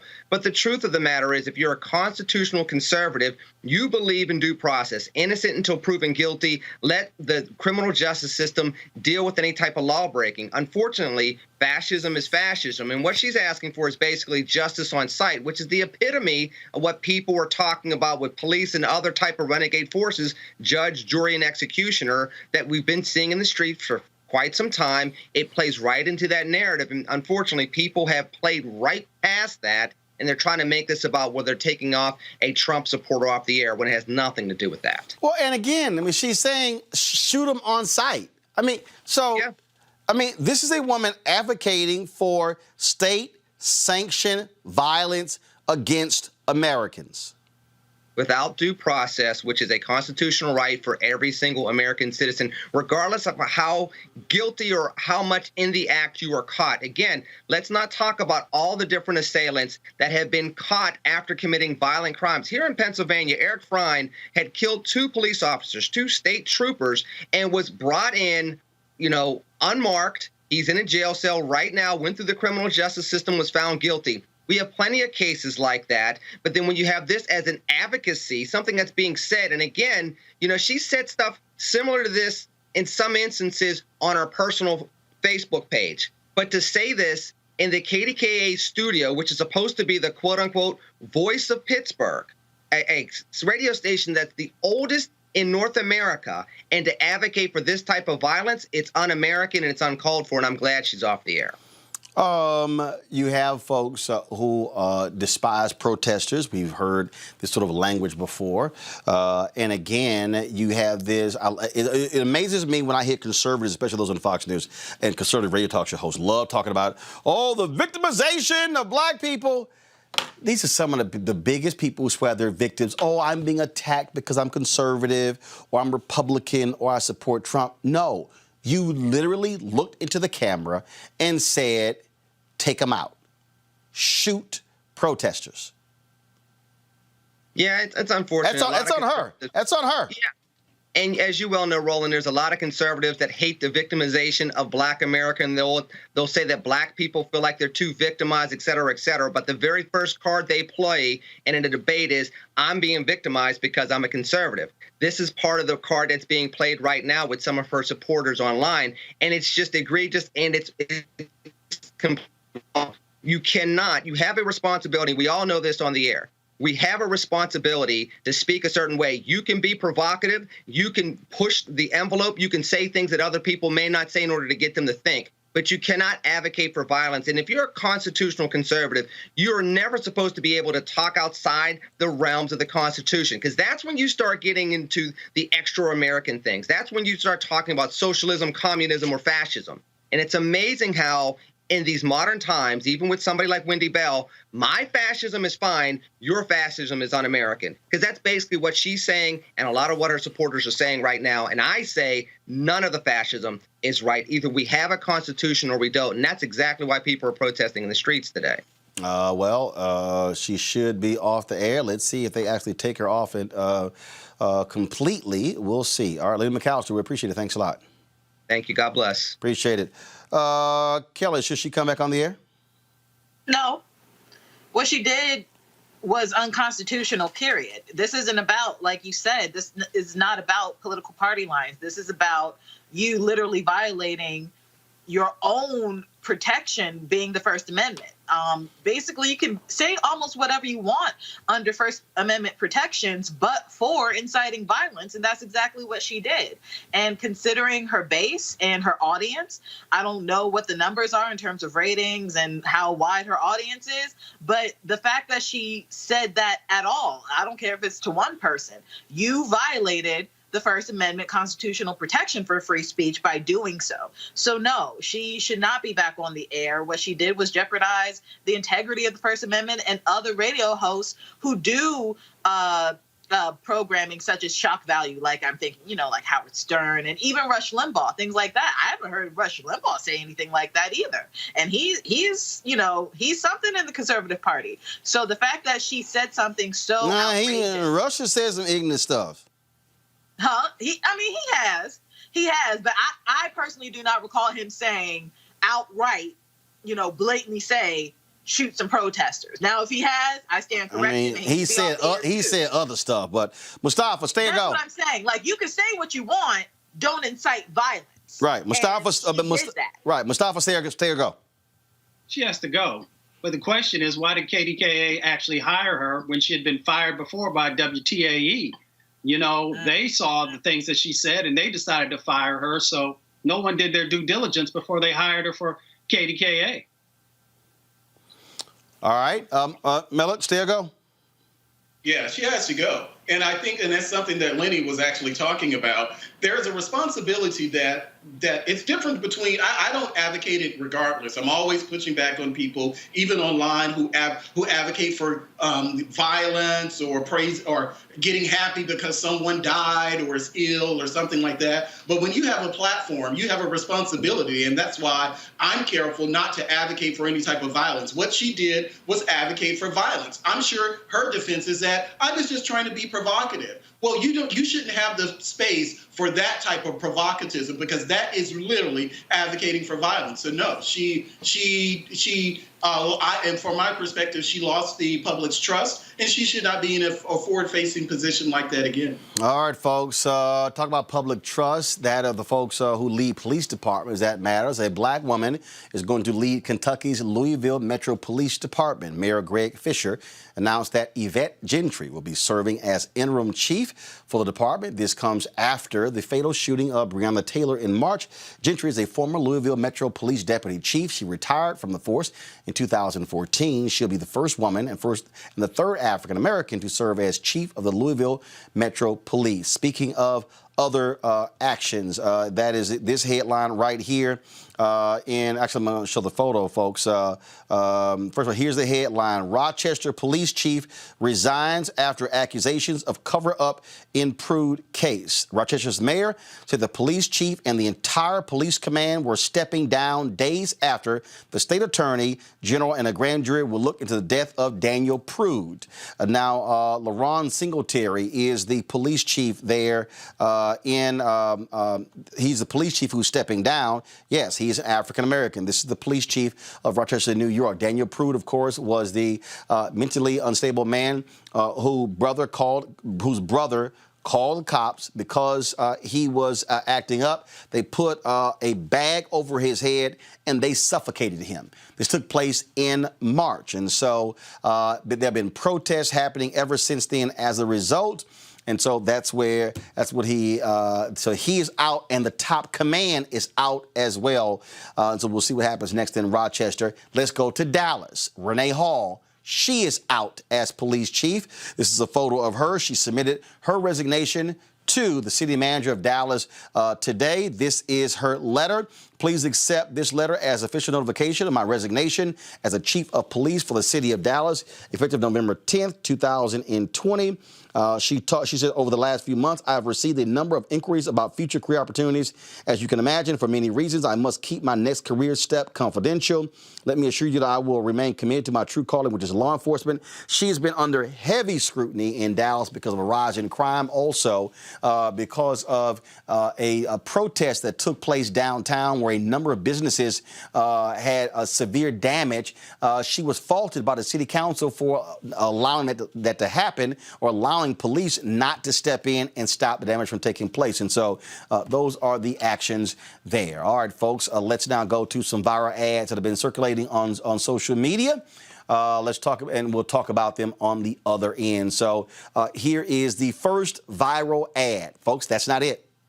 That ain't it. Thank you. That's it. Here we go. I enlisted in the U.S. Army Air Corps in World War II. I was on Bataan. We fought the good fight with what we had, and it wasn't enough.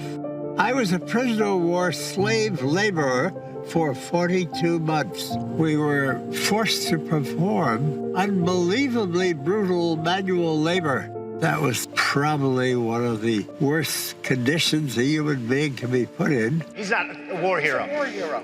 I like people that weren't captured, okay? I hate to tell you. None of the fellows that I served with who are no longer with us are suckers. They are not losers. Donald Trump disrespects everyone who served in the military. What's worse, he lies about it.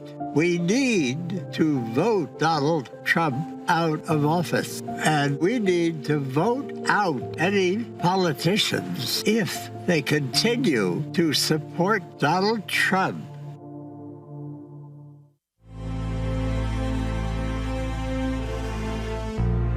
We choose to go to the moon in this decade and do the other things, not because they are easy, but because they are hard.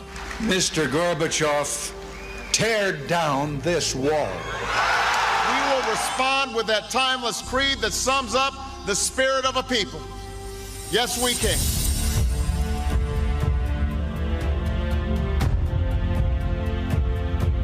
Let me say I take full responsibility for my own actions and for those of my administration. Where mistakes have been made, the responsibility rests with me. The buck stops with me.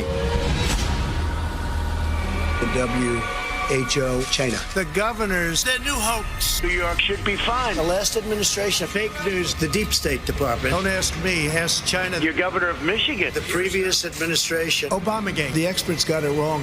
No, I don't take responsibility at all.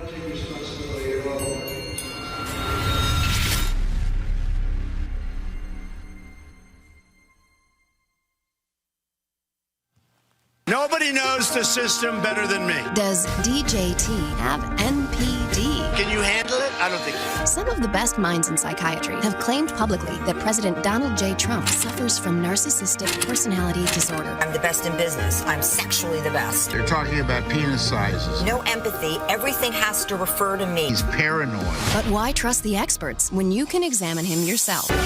According to the Diagnostic and Statistical Manual of Mental Disorders, those with narcissistic personality disorder exhibit the following traits: an exaggerated sense of self-importance, The one that matters is me. a preoccupation with fantasies of unlimited success, I've been very successful. Everybody loves me. power, I have the right to do whatever I want as president. brilliance, Putin did call me a genius. beauty, or ideal love. And when you're a star, they let you do it. You can do anything. Whatever you want. Grab them by the The belief that they are special I am the chosen one. and should associate with only other high-status people. This has been in particular a great friendship. Those with NPD require excessive admiration, It was the biggest standing ovation since Peyton Manning won the Super Bowl. are interpersonally exploitative. I love Mexican people. I've had thousands of Mexicans working for me. They show contemptuous behaviors, I don't know what I said. have a sense of entitlement, I'm really rich. and lack empathy. 1,000 Americans are dying a day. It is what it is. So you tell me, do you think DJT has NPD?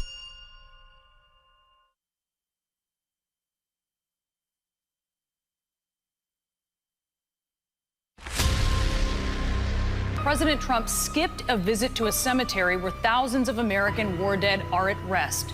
Why should I go to that cemetery? It's filled with losers. Trump referred to the more than 1,800 Marines who lost their lives at Belleau Wood as suckers for getting killed. He's not a war hero. He's a war hero because he was captured. I like people that weren't captured. He suggested ballots cast by active duty members of the military should not be counted in Florida. A bombshell report accusing Russia of offering bounties to the Taliban to kill American soldiers in Afghanistan. President Trump denying he was ever briefed on the allegations. The White House was briefed and knew about the Russian plan to kill American soldiers a year sooner. You had a phone call with Vladimir Putin. Did you bring up this issue? We did not discuss that, no. And you've never discussed it with him? I have never discussed it with him, no. It's because you don't believe the intelligence, that's why.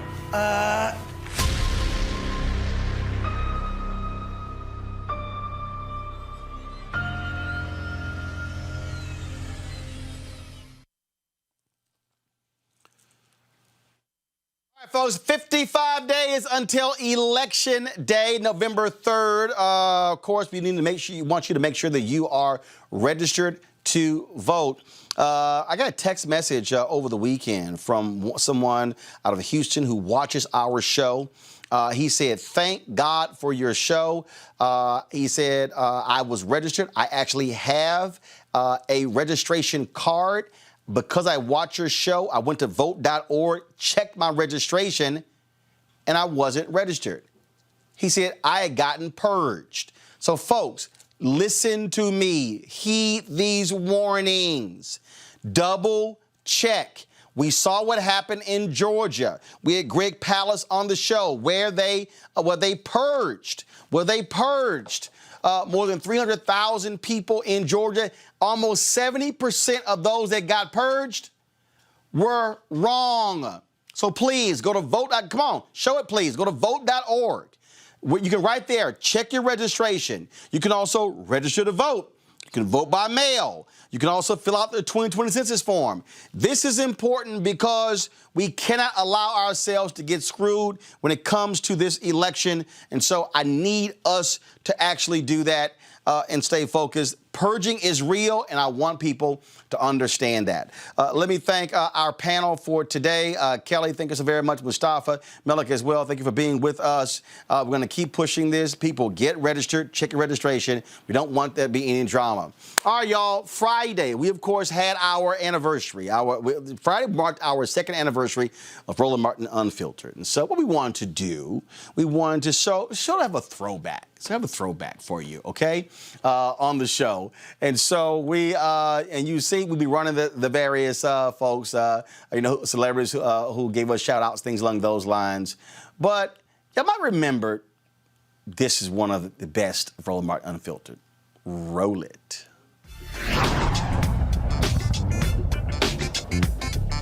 Y'all know what time it is. No charcoal grills are allowed. I'm white. I got you, bro. Illegally selling water without a permit On my property. Whoa! Hey! You don't live here. I'm uncomfortable. So we ran up against another Karen Gregg in a convenience store. And let's just say, Reese, she got a little bold. She got a little loose with the language. And Erica, let's just say she met Layla Ali. I'm not here, Karen. My husband is right there with his black ass. Okay, I don't give a fuck. All I said was excuse me. The fuck? Watch your mouth. Watch your fucking mouth. I said excuse me. Okay, I said excuse me. You gotta have a room with me. You gotta have a room with me. All I give a fuck past you. All I give a fuck past you. You start talking about your black husband. I don't give a fuck about your black husband. Just because you suck black dick don't mean you're not a racist. You just suck all of it. You call me a nigga all you want to. Bitch, I'm gonna fucking ass in this store, bitch. Call me a nigga again. Call me a nigga again. Call me a nigga again. Say the word nigga, bitch. I'm the right one. Try it. That's what the fuck I thought. Watch your fucking mouth. Excuse me. The wrong nigga. I'm the wrong nigga. I'll beat your ass in this motherfucking store. I'll beat your ass. Say nigga again. Nigga. You didn't hear what the fuck I just said, bitch? You didn't hear what the fuck I just said, bitch? Bitch, that's the, I'm the right. You got it. Let me go. Let me go. You better let me go. I'm gonna hit your ass again. You better let me go. You better let me go, bitch. Hey, she's down. Let me go. I'm sorry to get in the middle, but she's down. Let me go. Let me go. Let me go. Let me go. Let me go. Keep calling me a nigger and let me go. So fuck, weird ass bitch. I said excuse me. I come to this bitch all the time. Bitch, I'm the right one. Call 911 and tell them. Call 911 and tell them, Reese. Boy, you notice she had the nerve to sit up there and say, all I said was excuse me. No, bitch, you called her the N-word and she mollywopped you as she should. And to the bystander talking about, I hate to get in the middle of it, but she's down. So what? Knock her down some more because people need to learn. I'm tired of all these docile videos going viral where people let these white folks talk to them any old kind of way and everybody applauds them for how gracious they are and, oh, you were so poised and, oh, you just kept your composure. No, sometimes you need to knock some sense into some of these folks. And she got the sense knocked into her that day. Greg, we keep warning them. Y'all gonna run up against the wrong one, and it ain't gonna end well. Brother, in July 1919, Claude McKay published his poem, If We Must Die, Let Us Nobly Die. And when she says, call 911 and tell them, she's saying, you crossed the threshold where I don't even care about any consequences. Call whoever you want. And like you said, like we've been saying now for years at this point, you've been running crazy ass white people. She said the thing we always say, one day you're going to roll up on the right one. She said, I am the right one. Right. I mean, but there's so much going on in that video, brother. I mean, the ironies. Here, this white woman is with a mask on. Here, this sister is without a mask on. And you're looking at this, and so when she hits her, the whole thing is triggered by that white woman standing there, and you can see the wheels turning in her mind. Am I going to make a stand for my white nationalism and call this woman the N-word one more time? And when she finally decides to do it, she gets squared up and gets that two-piece, bang, bang. And like when the man says, she's down, that sister right there has not only put herself in danger, but I'll end with this. Like Claude McKay, when he wrote If We Must Die, it was during the Red Summer, brother. The big conflagration that happened in Chicago that summer, the race war that took place in Chicago, it is attested that they were throwing rocks at a black kid trying to swim in the river in Lake Michigan, and they start throwing rocks at him, and next thing you know, everything sets off. It might be a fist fight like that that sends this country up in flames, brother. That's how close we are. Absolutely. So y'all better back up.